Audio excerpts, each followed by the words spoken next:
Hi, this is Howard Cooper, and before we jump into this podcast interview, I just wanted to share that I've been lucky enough over the last couple of years to have interviewed a bunch of other leading therapists and agents of change, really exploring their take on everything rapid change related.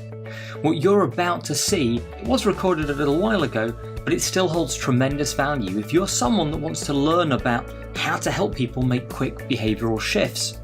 So I hope you enjoy, and to make sure you don't miss any of the new releases, then take action and click that subscribe button, and then you'll be kept in the loop when any new episodes come out.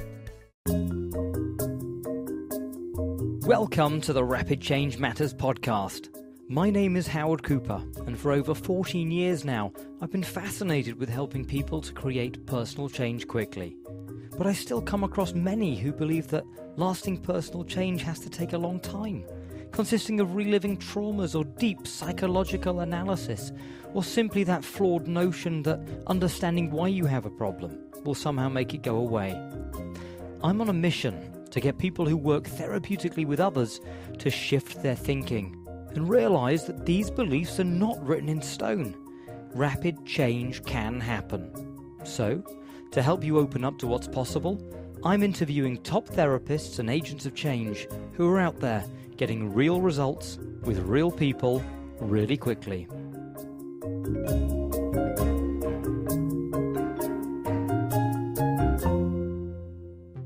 Before we get to the interview, I just wanted to let you know that I've written a quick-to-read, downloadable PDF on 5 strategies to amplify your client's response, with some great tips on getting your therapeutic suggestions to really sizzle.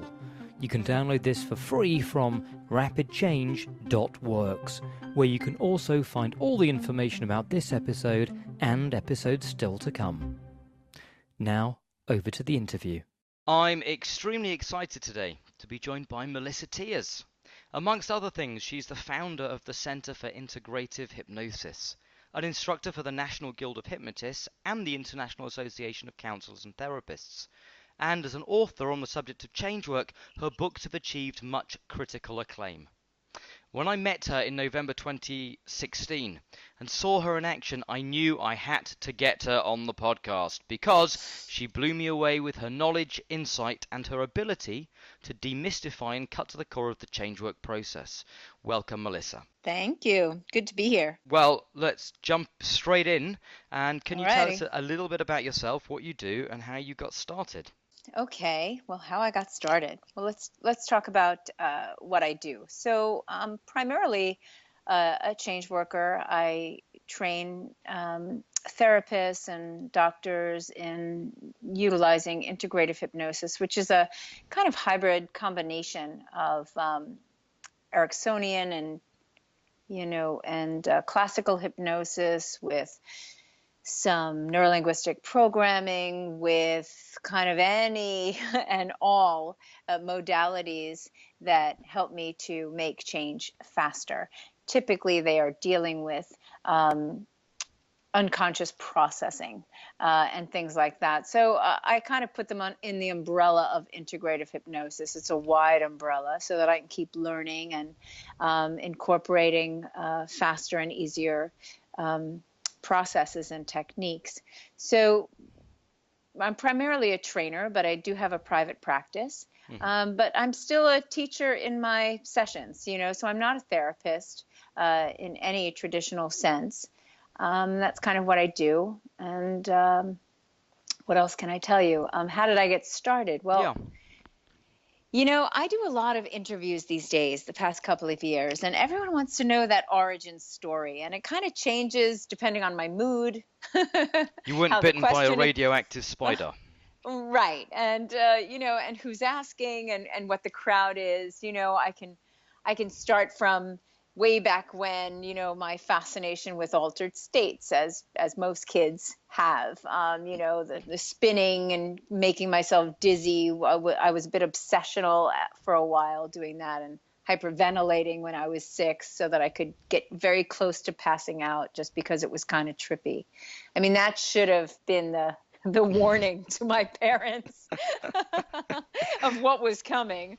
But so I could start way back when. I could also start with a psychedelic experience I had where my mind was so totally altered and malleable, and subjective experience was just absolutely transformable, that it got me very curious as to how that is happening in the brain. And so, I would say all along, curiosity is what got me into this game, and it's what keeps me going in this game, because, we are fortunate enough to be in a field where there's no cap on it. I know everything there is to know about the mind or consciousness or the brain or, so I think that I could, start there. I could tell the story as, I guess it was my fear of death that I've had since I was 4. This obsessive fear of death that got me, searching for all sorts of things. I was just about every religion I could come across by the time I was 13 because of that obsession. So I think that too led me to explore altered states. So, I could go on and on. I was a rock and roll musician, but I was absolutely fascinated by what was happening in the consciousness research realm. And I would go off to these conferences, the noetic sciences, and these, like getting quantum physicists and parapsychologists in the same room. It was pretty weird stuff. And after a while, I took my first hypnosis training just for fun, as just another way of altering my own mind, and then got hooked and just took another one and another one and another one. And pretty soon got tired of messing with my own mind and figured it was about time to mess with others. So, I did that for fun, for just a hobby for a while, just in learning, always learning and investigating and playing with different altered states. And then at a certain point, started to supplement you can't even say income if you're in, a rock and roll band in New York City, but it was a way of earning some cash in the back of, like in the VIP rooms, in the back of CBGBs, I was hypnotizing people. So that kind of started my part-time business. And then I went full-time when I got pregnant. Decided my days of stomping around in combat boots were probably behind me. Then I just kind of, went all in. I had always been learning the whole time. I would, any hypnosis training that came my way, I was jumping in on because I just thought it was so fascinating.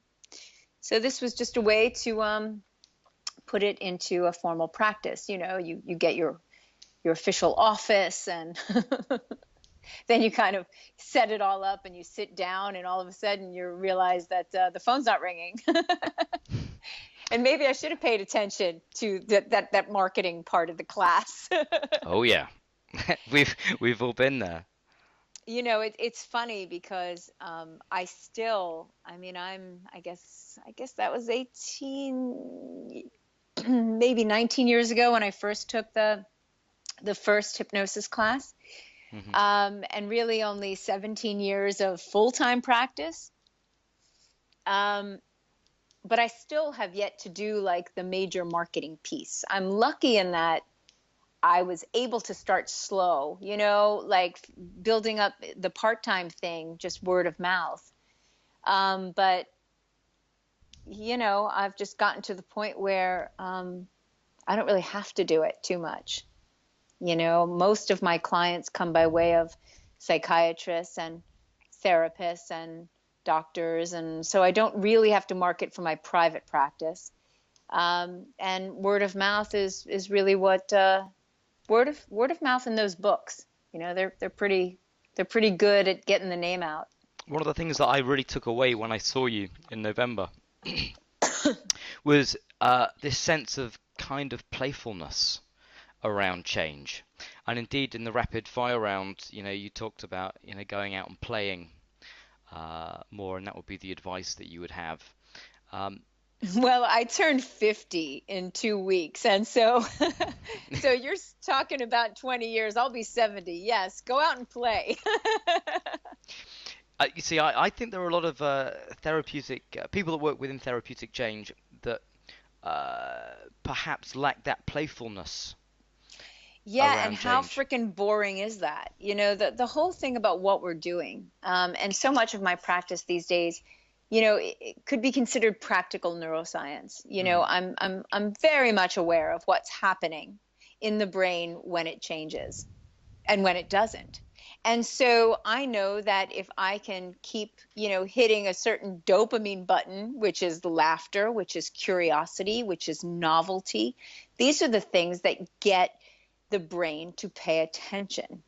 And we need the brain to pay attention in order for it to learn, right? And basically what we're doing is we're teaching a new way of thinking or being, and to be kind of strategic with that is crucial, to kind of know where basically you need for certain things to happen, and then loosen up on how that happens and make sure it's fun. I mean, as a practitioner, have you ever gone to someone who was bored by what they do? Oh, yeah. Yeah, it's a nightmare. So why would I ever do that? I am always learning. I'm always creating. I'm always playing because it keeps me in the game. It keeps me interested. And if I'm interested, that kind of energy creates curiosity in my clients as well. And it was Bandler, I think, that said if you take your clients' problems seriously, they're going to believe they have serious problems. And I really like that because it speaks to me. So people, because so many of my clients come by way of traditional therapists or psychiatrists, they've done the serious road, man. They've been in therapy for 20 freaking years. If that shit worked, they wouldn't need me. So when they come in, I have to very quickly establish a very different environment, and to poke fun. I mean, I'm always laughing, with them or at them if it'll break their state. So yeah, I think it's a big part. I mean, I'm in this because it's fun and it's fascinating. So as long as it continues to be fun and fascinating, I'm in, and luckily we'll never kind of get to the point where there's nothing else to learn here, I hope we never get to that point. No, we couldn't possibly, because we still don't know what the fuck mind is. Yep, absolutely. Hang on a second. That was going to be my next question. What's the mind? So now we know you don't know. I don't know. I really don't. I mean, we can talk about, I know that that there's a bit of questions about, do you believe in the conscious or the unconscious mind? I did a podcast with Adam Eason, and we were discussing when I said something about, utilizing conscious, unconscious dissociation. And, there was a little subtle thing I heard, and he's got a problem with it. And it's so funny because I'm like, look, here's what we know. We know we've got a whole slew of unconscious processing going on. We know that we have unconscious biases and heuristics and filters. We have priming that happens without our conscious awareness, but absolutely affects our behavior, our thoughts. We know that we're primed by our environment outside of our conscious awareness. So anything and everything that is outside of our conscious awareness in my world is part of the unconscious system. Do I think it's some dark, teeming Freudian place with death instincts and, ridiculous sexual fantasies? Please say yes. Yes, of course I believe that. No. But what we do know is that we are constantly exchanging so much, millions of bits of information between each other that is outside of our conscious awareness. This has been researched. Priming is has some really awesome, cool research, embodied cognition and cognitive linguistics. These are all different ways of showing how we have an unconscious mind. And it is the conscious mind that I'm skeptical exists. That's so interesting. I mean, you can look at 100 years of research. We've got Daniel Kahneman and all of that. What do you think they're researching except these unconscious processes and unconscious influence? So I'm not quite clear. I think what Adam and some people in the field take exception to is this idea of, well, ask your unconscious if it would be willing to make this change, as if the unconscious were some, man in the machine, some God, it's kind of the same way I think about God. I don't think that there is some external, either loving or hateful, spiteful deity that exists that calls the shots. I don't believe that at all. Do I believe, though, that, that we have access to our own unconscious processing? Yeah, I think we do. I think we can see the effects of unconscious priming and things. So a lot of times it's in effect that we can see it. But I do think that hypnosis allows us to kind of be more open to that space where suggestion goes in easier, where insights can be gleaned. Where do those insights come from, if not from all of the input that is constantly flowing into our mind, whatever that is, without our conscious awareness? So since we know from the priming research and we know from embodied cognition that everything from, the fact that I just moved from a hard chair to a softer couch to sit here and talk to you is going to change my mental processing. That because, the colors on the wall, affect me in ways I couldn't have predicted, and yet can be replicated in laboratories. So this is all research on the unconscious, the adaptive unconscious, which is very different than that Freudian unconscious, which is also very different than what a lot of hypnotists think the unconscious is. It always struck me as so bizarre that in the same class, the same trainer will say, your unconscious is, takes things literally and is like the age of a 9-year-old, right? Yeah. Like, where the fuck did they get that? But anyway, don't get me started. And then in 3 sentences later is going to say your unconscious is all knowing. I'm like, yeah, all knowing, like a 9-year-old is all knowing? Like, what are you talking about? And where does this come from? And where's the research? So anyway, so I get that there's some, confusion as to these labels. I mean, I'm with you there, but I think to assume that, I think what we need to do is broaden the definition. Mm-hmm. I was talking to someone. I was being interviewed yesterday for Marie Claire magazine of all. We've all done that. And I mean, I think you've met me. You know that I am, yes, fashion conscious is my name. But anyway, I just thought it was funny. And we were talking a little bit about some of the research, mm-hmm. And I was talking about how so many times it's not necessarily a problem that exists outside of a problem of definition. That when Ledoux has his research, or like Benjamin Lebet, right, did that research study that caused quite a controversy when the windup was, we don't have free will, mm-hmm. right? And I thought it was so funny that people got really upset over that, right? And I thought it was funny that he would make that statement, right? We don't have free will. We do have free won't, which means we can put the brakes on these processes. That was his thing. But for me, I didn't get upset because I believe that me, right, the me that is the person who would have free will or not, is bigger than just that little bandwidth we can be conscious of. And his claim that we don't have free will came from, some research where they were measuring reaction time. They hooked up the brain, right, so they could see what was going on in the brain.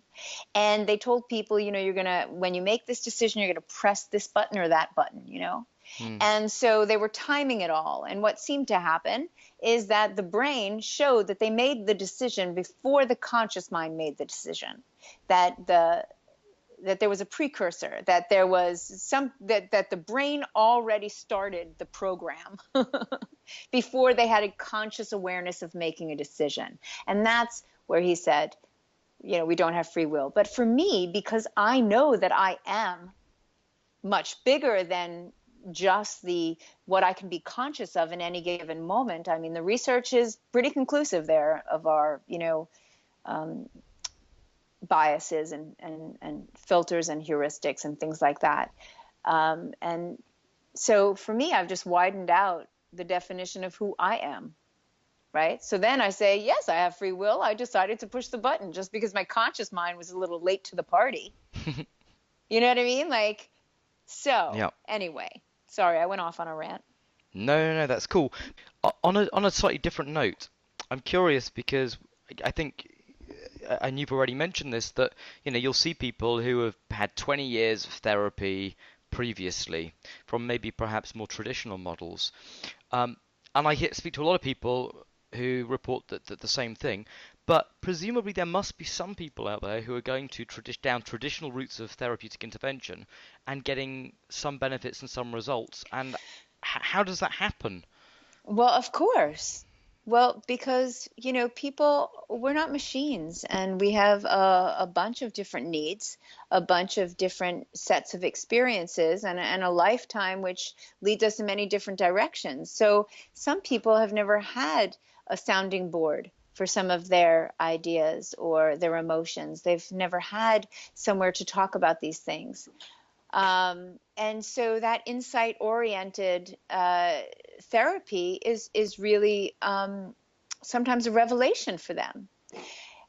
Sometimes people are inadvertently doing memory reconsolidation, and that's how change has happened. They kind of stumbled upon how the brain changes, and some people are doing amazing work in a more traditional, longer form because they are aware of how the brain needs certain types of integration to happen.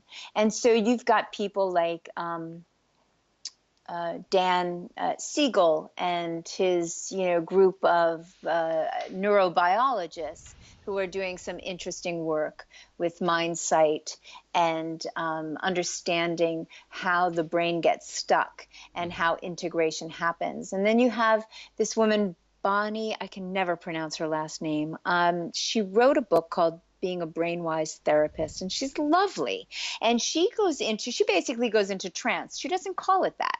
She calls it a right brain. She holds a right brain space. Right? But if you know about, and I'm not even sure she knows about exactly this, the way that therapeutic memory reconsolidation works is that there has to be a kind of space, right? You have to be able to be in a space where you are safe enough to access the affect, the emotion. And then memory reconsolidation will lift that memory up, and you've got a few hours before it gets reconsolidated in the brain. Well, if that memory comes up, that, let's say, some trauma, and you've got a loving, compassionate person sitting across from you holding that space. Wow, I'm sounding so Californian right now. But then that comfort, that safety gets reconsolidated back into the brain. And I think a lot of traditional therapists, if they're good, they're cultivating this. They're helping this to happen without an awareness of what's happening in the brain.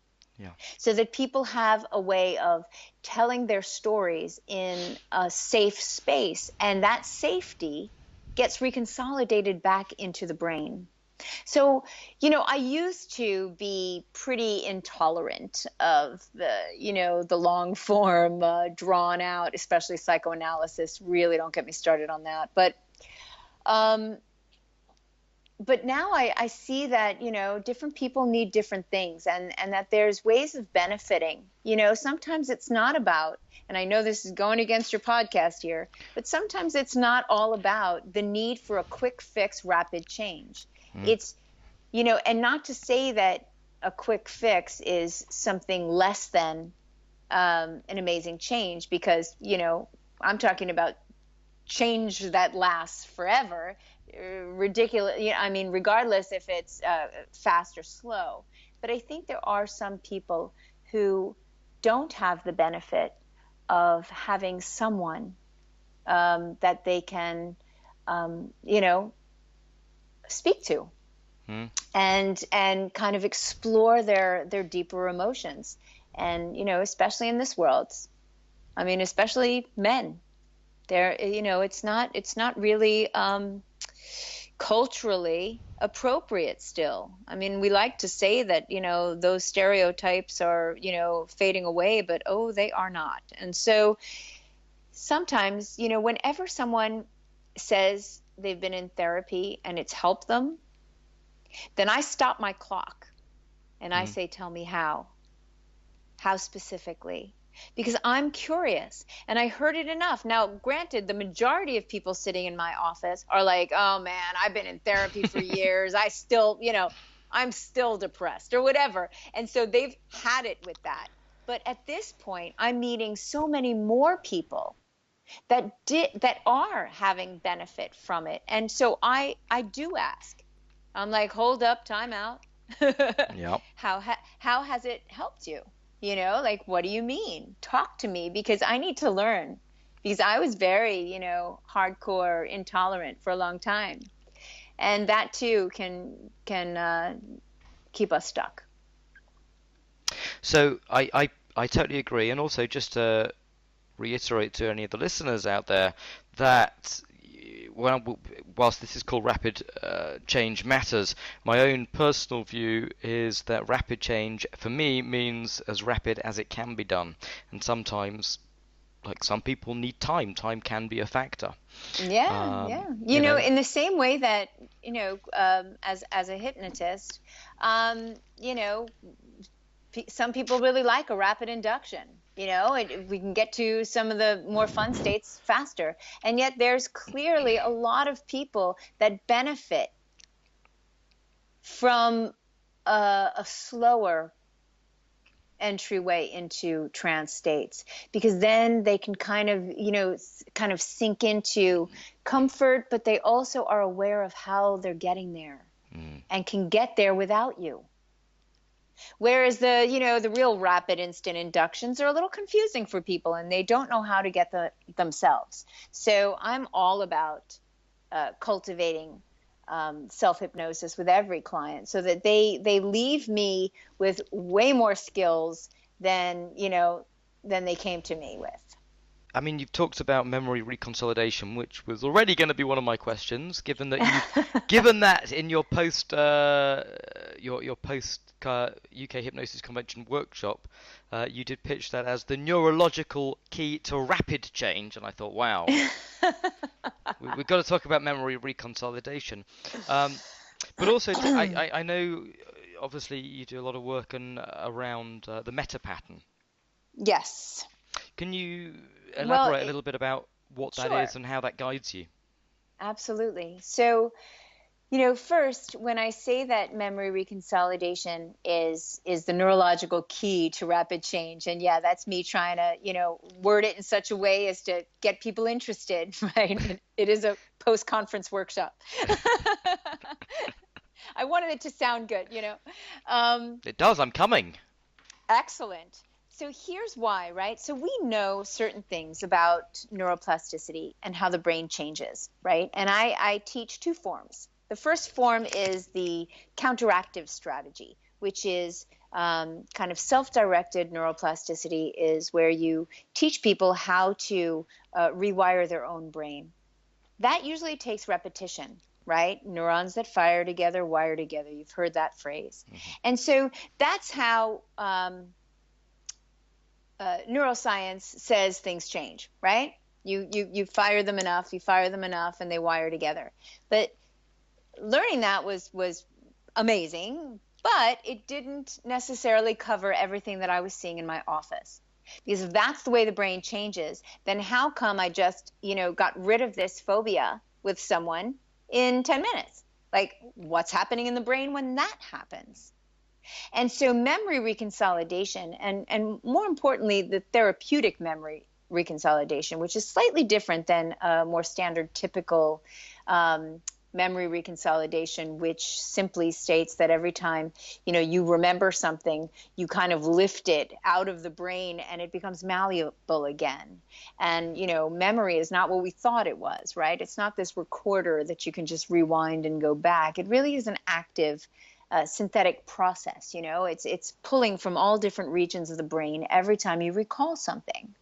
And it's as if you lift it out of the brain, it becomes malleable, and then you've got like a window, like 6 hours, I believe, 5 to 6 hours, where the brain will reconsolidate that memory, putting it back in the necessary regions. Well, for therapeutic reconsolidation to happen, you definitely need certain things to happen, right? And I'm talking about a therapeutic reconsolidation where you are affecting like memories that can even go back to, pre-verbal, implicit emotional memories. And for that to happen, you need to first make sure that you activate the neural network involved. In other words, it can't be memory from a dissociated state, right? Because then you're just talking about something and it's a cognitive process. Mm-hmm. When you get someone to associate in, which by the way is step 1 of the meta pattern, then you activate that neural network. That's when once you do the change work, and in reconsolidation language, they're going to say that you need to have a prediction error, a mismatch. And that's where you take someone who, was phobic of your elevator, you do some process, and almost any process that you love that actually creates change can work here. I'm not wedded to just one.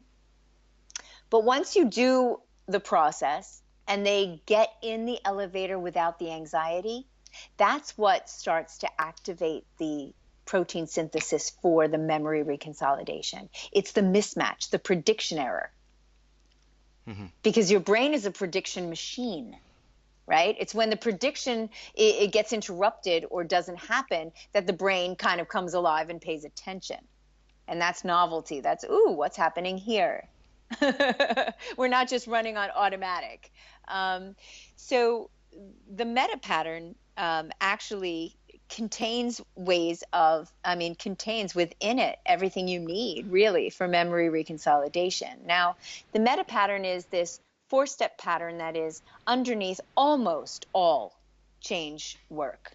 I used to say all, but not really. As Steve Andreas pointed out fairly recently, when you're dealing with context reframes and some of the linguistic ways, perceptual shifts, and that type of sometimes belief change work, then maybe, I could reach for it and I could fit it into the meta pattern usually, but so I'm just going to be safe and say almost all.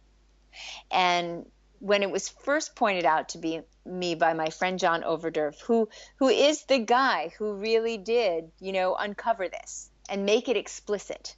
Mm-hmm. And his conversational approach to utilizing the meta pattern is one that, changed everything about how I work, when I heard that. And John is a good friend of me. He's one of the best minds in the business, I think, because he never stops. He keeps learning. I was recently hanging out with him just for vacation in Mexico. I figure for the swearing in of the toddler in chief, I didn't want to be in this frickin' country. And so the best place to go would be Mexico. And it was also John's birthday. So we went, and he was my way of staying sane when my country has gone crazy. And we were joking that we were there building the wall. But while we were there, we were talking, and one of the things that I love about John is he has this Telecoaching You series, right, which is ongoing. I think every month. It's phone calls from people call in from everywhere in the world to do these classes. And his whole reason behind doing it is it forces him to innovate, to come up with something new every month.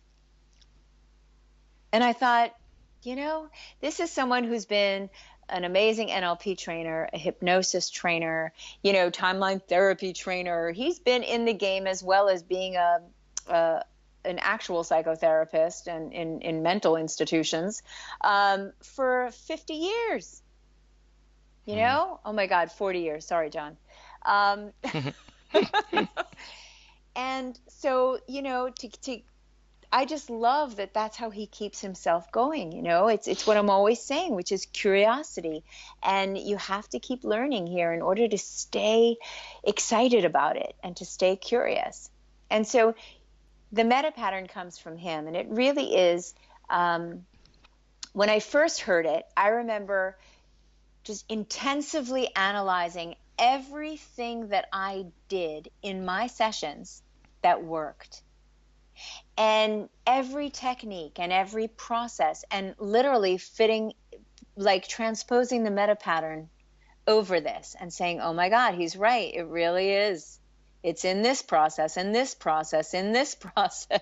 So whether it's regression to cause or whether it's re-imprinting or any of the, the other techniques, EMDR, EFT, you name it, CBT on some levels, only when it's good, you're hitting these patterns. So to me, if you know that, then you make up your own patterns. You understand? So to me, that's what I love teaching. And I teach this meta pattern pretty much in the second day of class because I want all of my students to understand there is a basic structure here, and there are a million ways to hit each of these 4 steps. You can be as creative as the client, right? And let the client lead you. And it's really freeing. One of the catchphrases that I am unfortunately known for, or fortunately, I don't know anymore, is something that I say in every class. That is something that I wish I had known when I first started, right? Mm-hmm. And that is, this shit is all made up. And when you get that, and you really get it,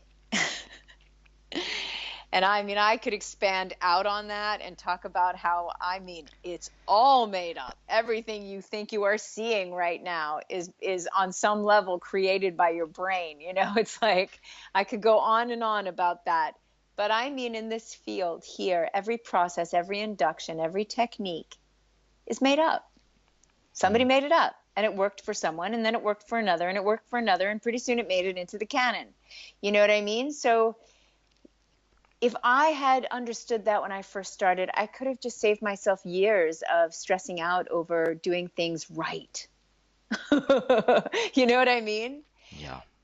Last year, I was at a conference, and this is why I was laughing about this phrase, because I was speaking to a new batch of hypnotists. It was like some, when someone speaks at the graduation. Anyway, it was one of those speeches they asked me to give. And so I used that phrase. I said, here's some things I wish I had known, right? Mm-hmm. This shit is all made up. Well, over the course of the weekend, so many people were quoting me. But they were misquoting me. And you would think, how the fuck can you mess that one up, right? It's pretty simple and short and straight to the point. But there were trainers up there, as Melissa Tier says, it's all shit. And I'm like, oh my God, that's not what I said. And then, it just kept devolving. And at one point towards the end of the conference, I was at the bar with a bunch of the trainers, and we were all joking about it because everyone had heard some variation. And these are like my friends, you know, we teach at conferences together. So they know me. They know that that's not what I said. And as we're talking about it, this woman comes up to us and goes, "Oh my God, you know, I've been quoting you all weekend." And everyone just went really quiet and looked at her. And she said, "As Melissa Tier says, it's all bullshit." And I went, "Oh my God, like that's it." And when I tried to correct her, she was like, no, I have it on tape.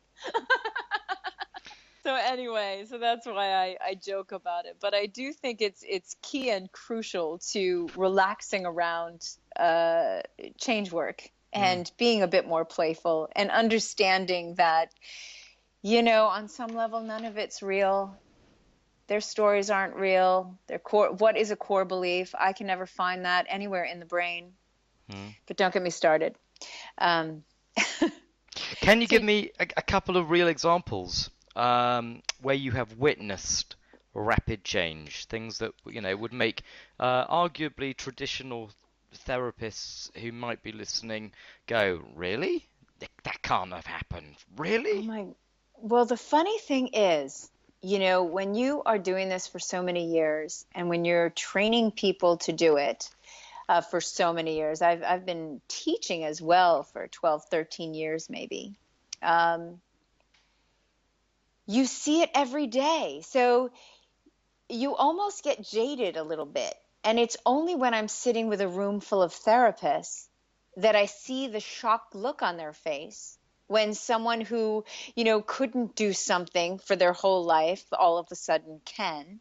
When, you know, we take a phobia away where they, you know, they can't even imagine going anywhere near the thing, and then, you know, are in the elevator or they're touching this very almost lifelike snake that I have. I have a drawer of lots of goodies because I like to check my work. So, you know, you open that drawer, you never know what the hell I'm going to pull out. I got a snake. I got a very realistic rat. I've got spiders, you know, because I want to make sure that the same physiology, the same facial expression, breath rate, everything that, you know, is a state, an emotional and physiological state indicator is not there at the end of the session. So I've seen, I mean, just to give you some examples, I suppose, people that couldn't even imagine getting up in front of the group, you know, but were taken into a little office where one of my students on the second day of class took away their, you know, their fear of public speaking. And on the second day, they get up there and they give a whole little song and dance. We've seen that where prior to that, the thought of even, you know, raising their hand and asking a question was too much. So I've seen, you know, all sorts of phobias go away. I mean, right there. But I've seen other interesting things. I once had a woman who had really a swollen hand, and we did some EFT or whatever because I had done some tapping and it got rid of her pain. And then she said, "Too bad you can't do something with the swelling." And I said, "Well, who knows? Let's try it." And the swelling went down right before our eyes. It was fascinating. Cool. I mean, fascinating. So we've seen, like, I've seen things like that. I've seen hives absolutely disappear in front of a big group of people. So we, you know, I've seen things like that, but mostly it's the emotional change, the fears, the phobias, the, you know, the anger, things like that. I guess that would be more shocking to traditional therapists, that you can change these things very rapidly. Yeah. And those, as I said, in my class, I'm always dealing with that because I train therapists. So, you know, the look on their face when they feel the fear go down to zero, doing a stupid little trick, they're like, what the hell? And then you see them trying, and I provoke it. You know, change should not be fragile. And that's one of the things that I'm always drilling into my students, you know, minds, if I can, because everyone, they do a piece of change work and then they don't want to upset it, yep. You know? And I'm like, look, if it's going to be upset by you here now, what do you think the real world's going to be like? So I am always looping and looping it around, kind of hitting, that the awareness that the neurons are going to keep firing together, and it's just going to strengthen the change. I will keep asking, like my friend does, my friend John, who taught me this. He is so funny because he'll take people around and around hitting the trigger, right? And he'll say, how do you feel now? And they'll be like, God, I feel great. He'll say, how do you know? Are you sure? And he just keeps pushing until finally they're like, I'm done, dude. It's good. So I never want to try and convince someone they've changed. It's always the opposite in my office. They have to convince me they've changed. That's really cool. It's a much better, position to take, because they have to really keep doing it in their own minds to ensure that they really have changed. And that's a good convincer. Tell me, who would you recommend people should read more of or learn more from if they want to get good at change work? Well, certainly John Overdurf. I mean, I've mentioned him countless times because I do believe he's had the most impact in my work and the work of my students. I bring them to my center every year. There's some really good change workers out there. And, one of the things that I always try to encourage people to do is, don't just stick with the hypnosis field. See who's doing pioneering work in neuroscience, in neurobiology, go to an improv class if you want to get good at change work. I think James Tripp is someone to watch.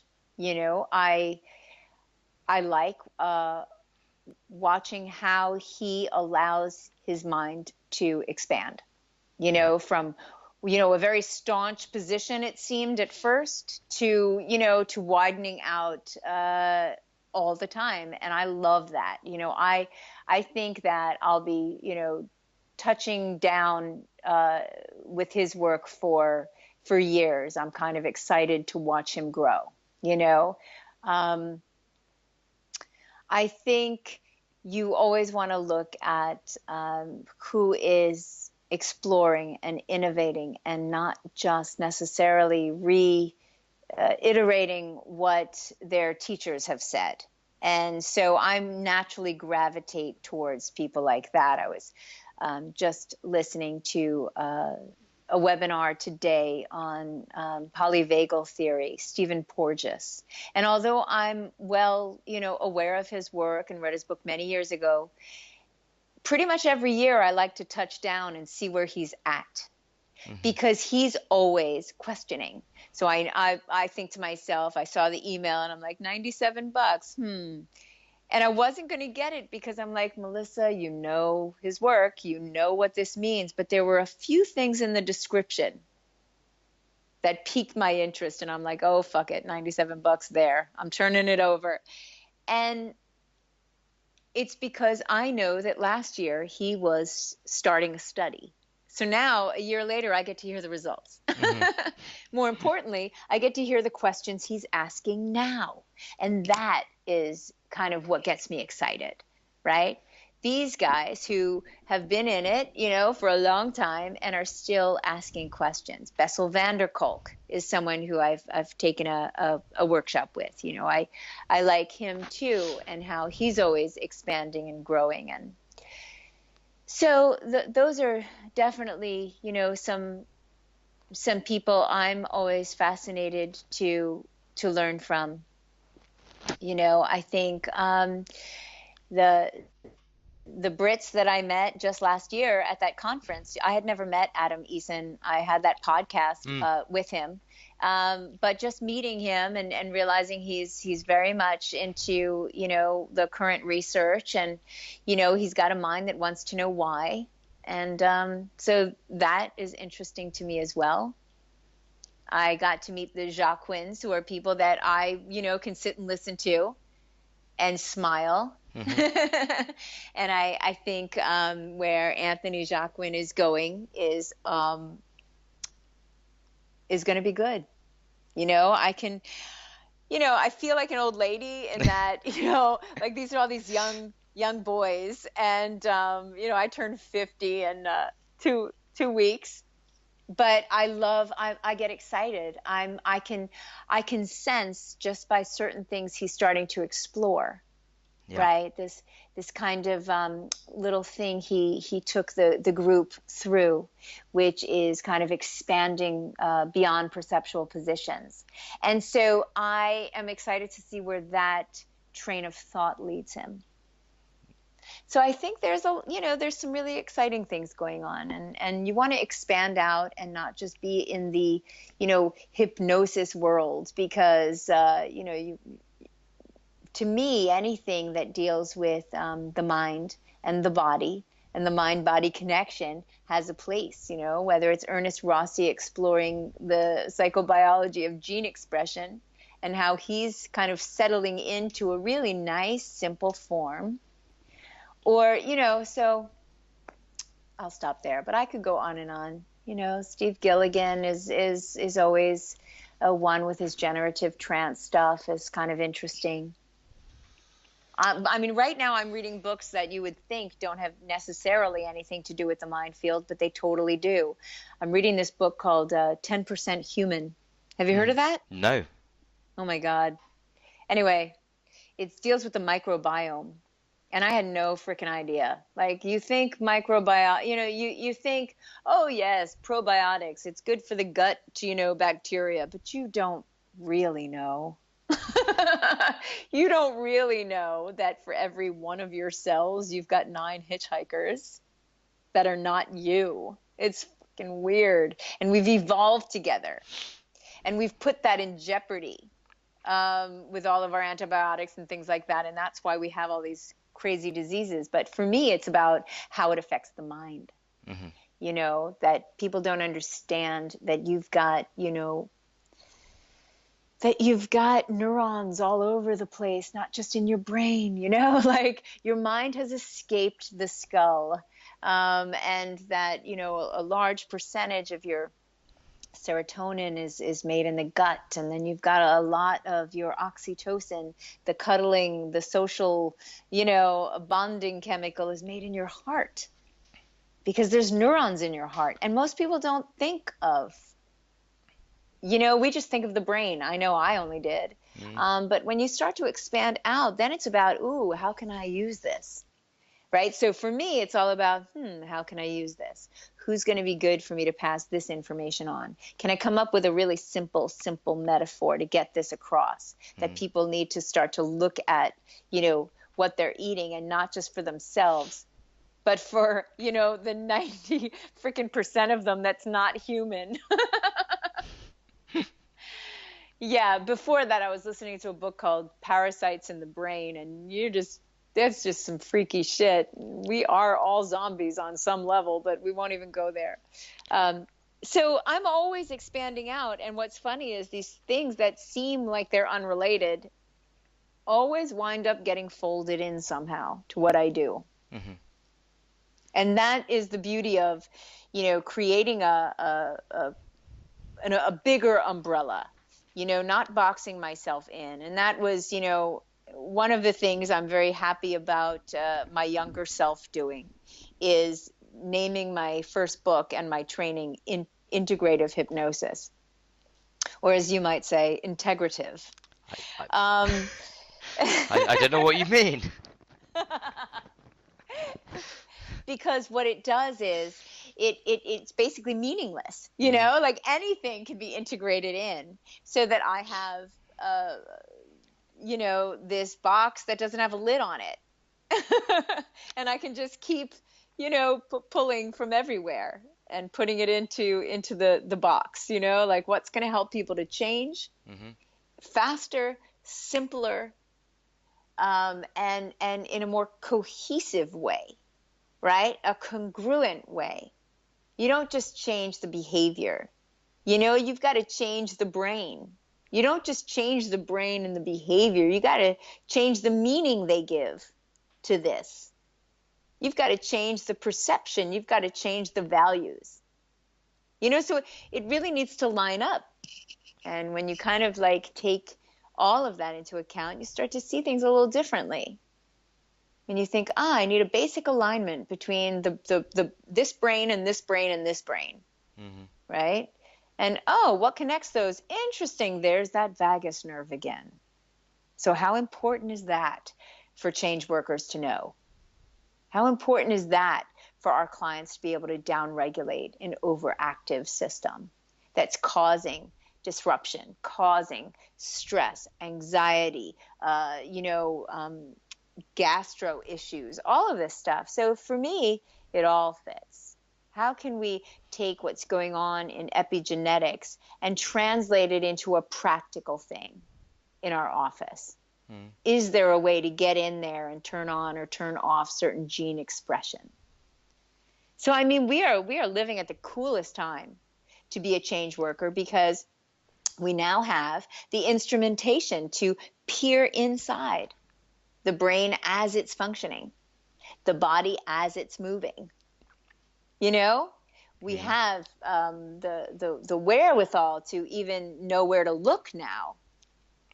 So I think it's a really cool, if we were doing hypnosis, 40 years ago, it would be a whole different game. We'd still be trying to convince people that hypnosis existed, right? Or that there was some utility for it. We would still be saying, no, Esdale, look at him, look what he was able to do, and pointing. But now we have finer and finer distinctions we can make. Anyway, I'm not even sure what question I was answering. I didn't even know, but it's absolutely fascinating. Absolutely fascinating.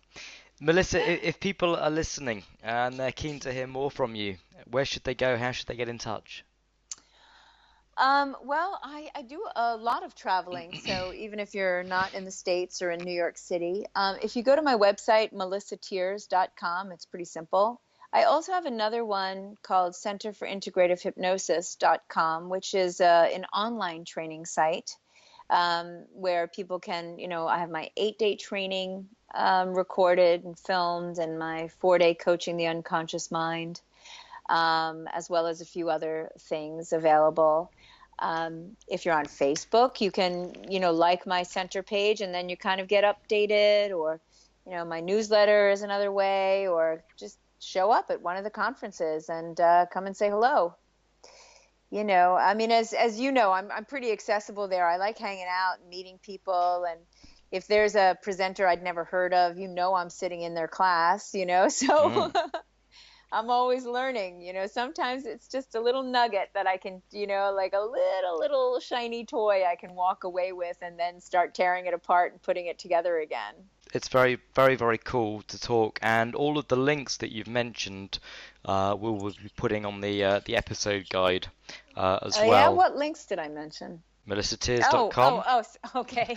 Sorry. But because normally I do. When I teach, I'll say, okay, Google priming. Okay, everybody, write this down. Embodied cognition. Google it. Okay, go to this place. Go to this place. I'm funny that way. So. Well, if you do have some recommendations of things that our listeners could look up and could be of interest, then we can also put those on as well. All right. That would be really good. If they're listening, then they just heard some of the key things that if you Google that stuff, you're gonna jump into the rabbit hole for a good long while. It sounds awesome. Yeah, it's fun stuff. Well, Melissa, thank you so much. It's been such a lot of fun talking to you and getting a flavour for this playful attitude and mindset that you totally embody. And I just hope that people are as enthused about it as I am, and it's quite infectious, I have to tell you. Excellent. Well, that's my job, man. It's to inspire people to go and learn more, because this stuff is fun.